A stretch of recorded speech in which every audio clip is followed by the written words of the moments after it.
Welcome back to Obscure Gaming, where I can't stop thinking about Kingdom Hearts, as in just 1 weekish, Square Enix will most likely probably show off Kingdom Hearts 3 at E3. I know that's what I would do if I had a press conference at E3. Being in this hearty mood though, I found myself playing through various Kingdom Hearts titles when I remembered that special one. That was a cell phone game. So today on a very special Obscure Gaming, we'll be taking a look at Kingdom Hearts VCast. But wait, hold the phone, you pund. What the hell is VCast? And the game? Both great questions that require a little backstory. See, VCast was a service from Verizon that offered media that you could access on your cellular phone. And in October of 2004, a mere 1 month prior to the release of Kingdom Hearts Chain of Memories for the GBA in Japan, Disney published Kingdom Hearts for cell phones. A move that Square had nothing to do with. When asked about the title, Nomura can be quoted as saying, "There are quite a few things concerning that. Officially, it has nothing to do with the original Kingdom Hearts. It's completely different. The title is KH. Sora makes an appearance, but the story has nothing to do whatsoever with Kingdom Hearts, Chain of Memories, and Kingdom Hearts 2, since Disney is designing it. Though, it's more like they were publishing it, as Superscape was left to develop the game, and they were the makers of such other hits as Alien vs. Predator, Fight Club, LEGO Creator, and LEGO Creator Harry Potter. They were obviously well equipped to make an action RPG for cell phones. Verizon was very optimistic about the title, even after the abysmal Japanese release, as when the game came stateside, they said, "The mobile Kingdom Hearts game offers an original adventure, featuring Sora, bearer of the Keyblade. Players find Sora stranded on a deserted island and must help him find the supplies needed to escape off the island. What an exciting journey that sounds like. Along the way though, Sora uncovers a series of puzzles and must battle creatures known as the Heartless. As Sora progresses through each level, more details about his task at hand are unveiled." It's as if someone wrote a story to this or something. But more than 20 characters provide Sora guidance and entertainment throughout his journey. Mind you, entertainment is subjective, so I don't know about that. And in a direct Verizon quote, a quote I'm sure everybody can trust, it said that Kingdom Hearts is a fantastic mobile game with great characters, action, and imagery that could only be realized with 3D technologies made possible by 3G. Yes, that PlayStation 2 you own, it's garbage now. Throw it away. Buy a cell phone. And the game would go on to live happily ever after, but not before being pulled from the store at some point, with VCast shutting down in 2012, leaving this and so many other quote-unquote video games to be seemingly lost forever. Luckily though, Kingdom Hearts VCast has some footage. Blurry footage, presumably blurry promotional footage. And using that combined with some third-hand info and my experience with VCast, which was playing some awful version of Tekken 2, and we can make some kind of educated assumptions about this game. The game starts off with Sora, Donald, Goofy, and Jiminy Cricket traveling across the universe in the Gummy Ship when they decide to go to sleep. A well-thought-out idea on their part. And during sleepy time, a strange creature sneaks on board and enters Sora's dreams. Upon waking up, Sora finds himself on Swordman Island, with Donald and Goofy nowhere to be found. His goal is to find his friends and escape the island, but since he doesn't find his friends on the island, he just escapes and goes somewhere else. With him falling asleep, again, despite the fact that sleeping is what got him into this whole mess in the first place. And thus, rightfully so, he spirals into hell. Way to go, you Keyblade Master. Now it seems the game would have 4 worlds, or downloadable mission packs as I've found them titled as, meaning this game may have sucked even more than I thought possible, but the worlds are Swordman Island, Agrabah, Wonderland, and Maleficent's Fortress, with Maleficent being both the main villain of the game and sold separately. Good stuff, you guys. As reported though, over 20 characters would appear throughout the games to help Sora on his quest. Though no one seems to know who these characters are, with the exceptions being some that were known at the time of release, which are the Swordman Parrot, who is a made-up parrot that I assume helps Sora with these tough tutorials about trees and coconuts. Next we have Jafar, which is our verification for Aladdin to show up too in his world. And of course we have Caterpillar, a character who, after some investigation, is really into smoking, which means he would probably learn the fire spell in his world of Wonderland. Alice would probably show up too, but mostly it's gonna be this guy. Now while these are the only characters that we know about, given that this was a Disney product with no Square involvement, it's pretty safe to assume that these 20 other characters were probably all Disney related. I would be genuinely shocked if any Square characters managed to make it into the game, because if so, they would have had to have some form of contact with them, and they evidently didn't. Plus, if everything is in-house material, you don't have to worry about any of that funny copyright stuff.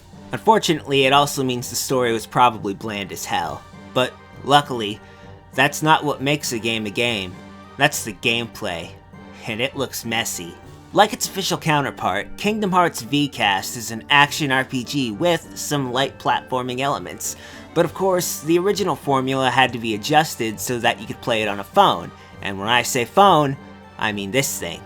And this thing is a terrible controller. With this in mind, Sora controlled like a tank that's really into melee combat and platforming.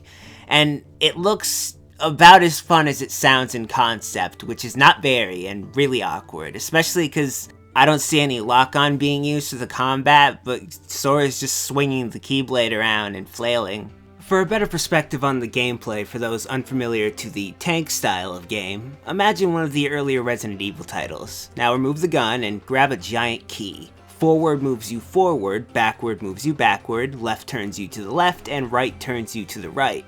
Now, take away the fixed camera that makes this game playable, leaving you at the mercy at whatever the game feels like showing you, and add platforming, giving you what could easily be one of the worst ideas ever. Even the promotional gameplay doesn't make it look smooth and fun, especially at this section where Sora is lining up his jump, and then they cut to black, assumingly because they missed the jump. But then, he makes the platform, and then has to awkwardly shuffle around in a circle to barely make the next jump, only to awkwardly shuffle around again to not run right off the edge.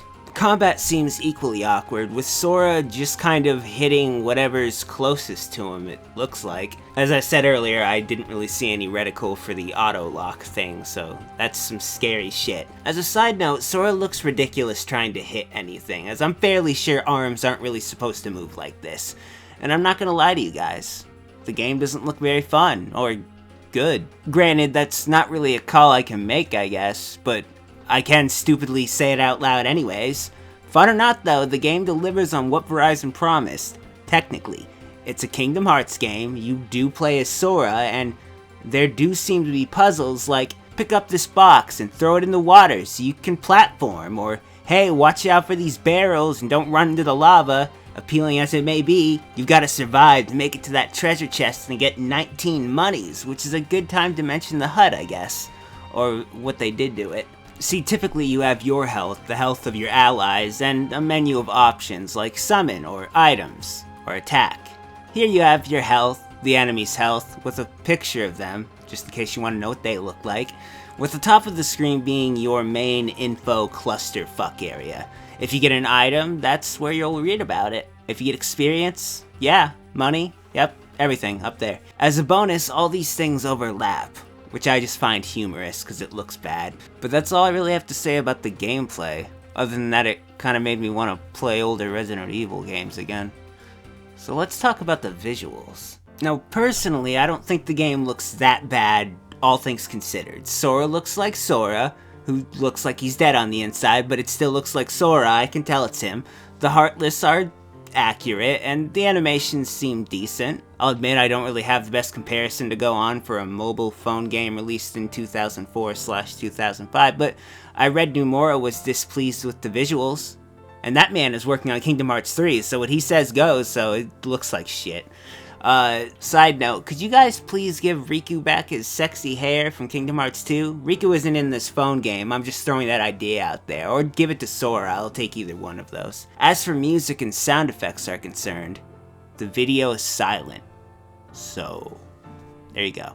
Though I imagine Disney could probably use music from game worlds that they own, technically. Especially if you're not going to even ask for permission to do anything else. Seize the moment. But that's Kingdom Hearts VCast. I know this was an unconventional, obscure gaming, and don't worry, I have more conventional ones in the works, one of which makes no sense at all, so I'm really looking forward to trying to decipher those. But with Kingdom Hearts just kind of running through my veins lately, I couldn't help but think of a better time to talk about this weird phone game that's plagued me for years. I hope you enjoyed my ramblings, though. This has been Obscure Gaming. Thank you for watching. Hey guys, welcome back to End Slate, where I'm really tired because it's 6 in the morning and I haven't been to bed yet. You just watched an Obscure Gaming on Kingdom Hearts VCast. Yeah, I'm trying to talk kind of quiet because it's in the morning. Yeah, I hope you guys enjoyed the new Obscure Gaming. I've wanted to talk about this for a couple of years now, actually. But it was always my hopes of that. But it was always my hope that I would have come across the game in an actual form that I could play it and do the kind of video I wanted to do. But my attempts at doing that were always met with malware and viruses and just people asking, well, why would you even want to play it? And to be fair, I don't know. But if I ever get a chance to do that, I will well, maybe not gladly, but I will remake this video or do another version. But yeah, I hope you enjoyed the video. And on to the other stuff. As for videos, I'll recommend the last video I did, which was a Gaming Mysteries on Advance Wars 64, or 64 Wars, a canceled N64 Wars game, because no fun. The other two videos are just going to be two random videos, two mystery videos, if you will. They might not necessarily be gaming mysteries, though, so watch out for that. At the bottom of the screen, Nico did the opening and does the art in general, and then there's also my social media stuff. I'm on Twitter a lot. Yeah, I like stuff. And, yeah, my last part of the video. If you liked the video and you enjoyed it and you want to stick around or subscribe or share or whatever people do, I'm really tired. You're free to do that, but I'm not going to force you to do it. I am going to go to bed now because I'm really tired, and it's like what is it now? 6:47 a.m. I got to go to bed. Sleepy. End Slate went out too long. Damn it. See you guys next time on End Slate.